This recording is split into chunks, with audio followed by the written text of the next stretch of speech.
Կամավորների կոալիցիան, որի կազմում են Ուկրաինային սատարող արևմտյան երկրները, Մեծ Բրիտանիայի վարչապետ Քիր Սթարմերի նախաձեռնությամբ առցանց ձևաչափով կանցկացնեն քննարկում, որի թեման ռուս-ուկրաինական պատերազմի դադարեցման ուղղված ամերիկյան ծրագիրն է։ Դրա նախագիծը Ուկրաինայի պարտության արձանագրում եւ Ռուսաստանի պահանջների մեծ մասի բավարարում է համարվում։ Կիևի առարկություններից հետո նախագիծը որոշակիորեն վերանայվել է, սակայն միևնույն է համարվում է մեծավ մասամբ բարենպաստ ռուսների համար։ Ուկրաինայի նախագահ Վլադիմիր Զելենսկին ուղերձով դիմել է կամավորների կոալիցիային։ Right now we are at a critical moment and Այժմ մենք գտնվում ենք կրիտիկական պահին եւ սերտորեն համագործակցում ենք Միացյալ Նահանգների, եվրոպացի գործընկերների եւ շատ այլ երկրների հետ սահմանելու քայլեր, որոնք կարող են վերջ դնել Ուկրաինայի դեմ Ռուսաստանի պատերազմին եւ ապահովել իրական անվտանգություն։ Պուտինը ցանկանում է լեգիտիմացնել Գողոնը,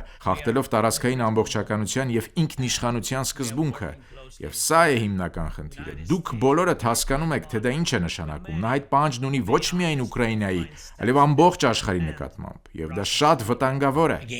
against Ukraine and bring real security. Ռուսական կողմի պնդմամբ ի պատասխան Դոնալդ Թրամփի առաջարկած 28 կետանոց ծրագրի եվրոպացիները կազմել են իրենց տարբերակը, որը Մոսկվայի համար ընդունելի չէ։ Նախագահ Վլադիմիր Պուտինի խոսնակ Դմիտրի Պեսկովն էլ ասել է, թե որևէ կոնկրետ փաստաթուղթ Մոսկվան դեռ չի ստացել։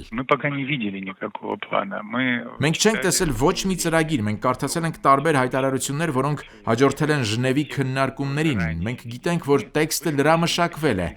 Եկեք սպասենք ու տեսնենք, երկխոսությունը շարունակվում է, բայց մենք ոչ մի պաշտոնական տեղեկություն չենք ստացել։ Մոսկվայում առանձնապես ոգևորված չեն Թրամփի ծրագրի 28 կետերից, որոնց թիվը ըստ ոչ պաշտոնական աղբյուրների նվազել է եւ 19 է դարձել։ Ռուսները համոզված են, որ Ուկրաինայի դաշնակիցները ամեն բան կանեն Թրամփի առաջարկը վիժեցնելու համար, այդ է Associated Press-ին ասել Ալեքսանդր Անունով մի մոսկվացի։ Չեմ կարծում, թե դա կստացվի, ծրագիրը չի աշխատի, եվրոպացիները դա թույլ չեն տա, դա այդ հարաբերություններում առանցքային գործոն է։ Մենք դա արդեն մի քանի անգամ տեսել ենք, բայց երկխոսությունը կարևոր է, այն պետք է շարունակել։ Կրեմլյան պրոպագանդան հանրությանն ասում է, թե Վաշինգտոնում անհամբերությամբ սպասում են ուկրաինական ճգնաժամի կարգավորման վերաբերյալ պաշտոնական Մոսկվայի արձագանքին եւ պատրաստվում են համատեղ ավարտել աշխատանքը այդ փաստաթղթի վրա։ Այդ է ըստ Ռոսիա 1 հեռուստակայանի հաղորդավար Եվգենի Ռիշկովի Ժնևում ուկրաինացիների հետ քննարկումների ավարտին հայտնել պետքարտուղար Մարկո Ռուբիոն։ В Вашингтоне с нетерпением ждут официальную позицию и комментарию Москвы по плану урегулирования украинского кризиса. Մինչդեռ Զելենսկին դաշնակիցներին կոչ է անում ակտիվ գործել Ուկրաինայի հարցում։ And I ask you, do not stay silent.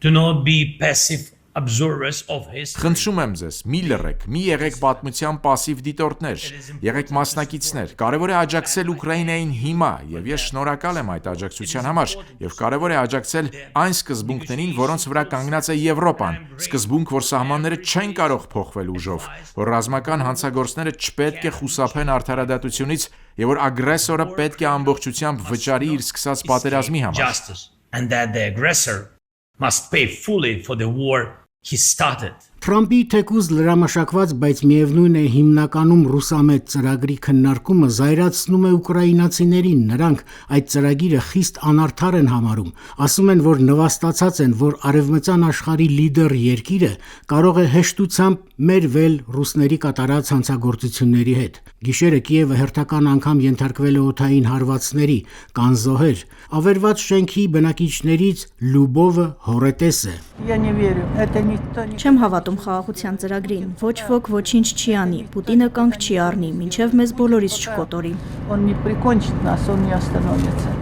Աբու Դաբիում հանդիպում են ամերիկացի եւ ռուսաստանցի բանագնացները, Եվրոպայի ղեկավարները երեկոյան կանցկացնեն առցանց համաժողովը։ Վլադիմիր Զելենսկին ասել է, որ հեռախոսով զրուցելու է Դոնալդ Թրամփի հետ։